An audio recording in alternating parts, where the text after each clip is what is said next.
Hi guys, just a quick look here at the Uniden Bearcat UBC 785XLT. So it's on channel 19 UK. I've got it. I've got it in narrow FM. I don't know the bandwidth. It's sorry, the bandwidth on that. Yeah, the filter they use. I'm not sure the width on that. It just says narrow and wide. So.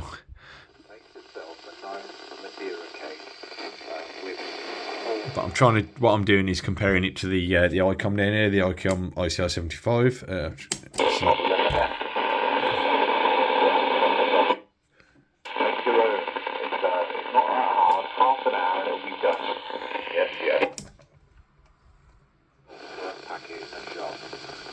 Bearcat, once you've made it work, good.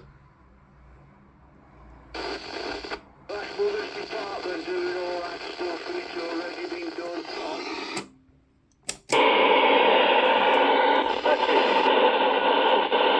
Do you know the difference between the good honey and the proper honey? Well, when we do, Bob, we have Manuka. Yes, but the good stuff, you see a little bit of crystallisation in the jar. If it hasn't got any of that and you've had it about 2-3 weeks and it don't crystallise, it means it's been interfered with.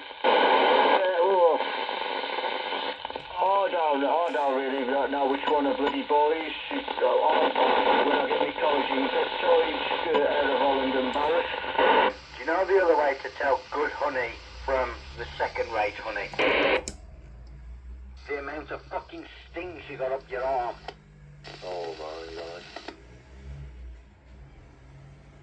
So, quick comparison there.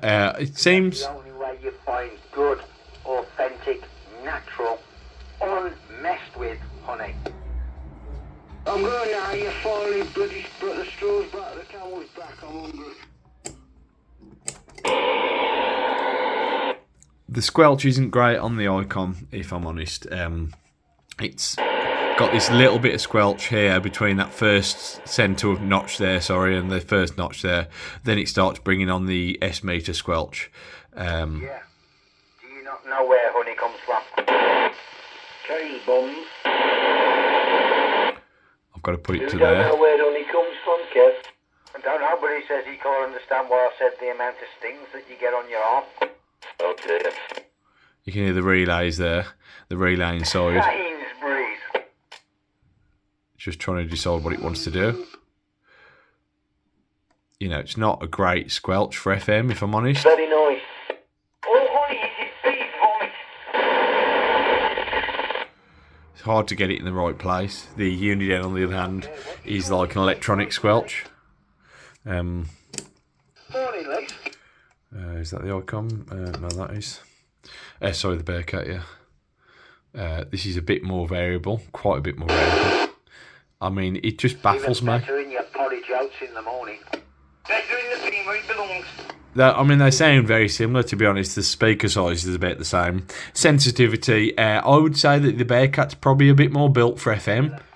The Squelch tail's neater on it. The Squelch is a better design, much more variable design. It's actually a better Squelch than the SDS 100E or 200E, the digital newer equivalent to this. It's actually got a really nice Squelch on this. I suppose it could be, but that's what you was thinking. Nice Squelch, short Squelch tail, and it just sounds really clean and crisp. And it's. I've never known people put honey on fucking grease nipples on a property. Excuse the profanities there, but it is the channel 19, so go back to this one. As you can see, I think that's what he was referring to, Lisa. Lisa, that's too much information this time in the morning. I would actually say that the volume, the audio's probably slightly better on this one.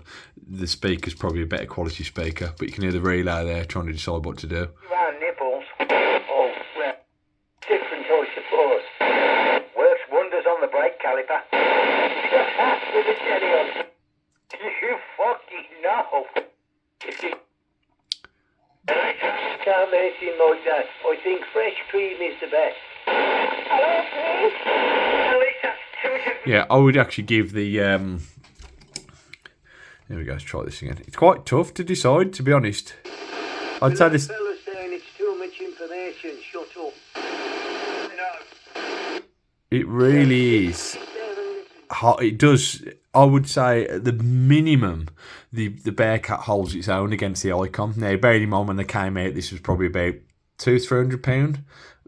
I don't know, probably. I'm guessing at the time of its release, which was probably 10 or 15 years ago now, probably longer. And the same for this, probably, yeah, more like 15, 20. In fact, they're probably from around the same era, sort of mid to late 90s. And I would guess that the Icon would be twice the price, at least twice the price, maybe even 3 times the price. So it's a classic Icon again, where and Uniden, to be honest, with Uniden scanners being a real high quality receiver on FM. Obviously it only does FM and AM, but I mean it really is, they're great, you know, they really are. I find them to be very good on a proper antenna, hooked up to a proper antenna. I really do find the Icons to be the Bearcats to be in sort of holding their own against a radio that's three or four times the price. You know, the Icon's got better features, it looks nicer, it's probably a bit better built, but the Icon really does the same as all the Bearcat does hold its own. A lot of my Bearcat radios, Uniden radios, I haven't got that many, I've only got 3 or 4. They really do hold their own against the heavyweight sort of Icons, and the Icon ICR 8600 I keep banging on about, I've now sold because I wasn't impressed with it. On FM, the Squelch tail was awful, an awful Squelch tail. The SDR play's got a better, much better sort of Squelch tail, and this is like a £200 SDR receiver, so much better. But that's it, guys. Just a quick look there, a little bit of a listen. I'd say they're very similar. Probably the Icons maybe got the edge, but I mean in sensitivity and, you know, You'd be referring to a decoke. even sometimes it's a bit better. I ain't going to go into coking. You know. Hello. Well, you know what I'm saying. Oversized. You know. Now, what are I telling you is, he sent it to some sort of fucking wannabe mechanic messer that fucked up everything and just completely unsynced. Obviously, I understand we're even a little bit off frequency with this, and we're on narrow FM, which I'm not sure, like I said, about the width of that. But I've now giving the Bearcat the small disadvantage of being 1.25 kilohertz off there, so virtually nothing, but deviation would sort of make up for that anyway. Depends on people's radios, obviously, but... Heat it up. Kill all the fucking goodness and nutrients and enzymes and antibiotics in it.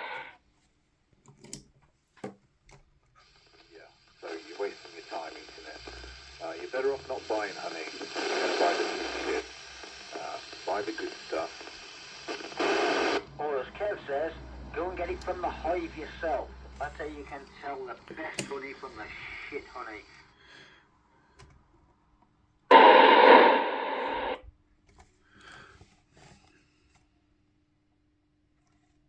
Everyone's disappeared, of course they have.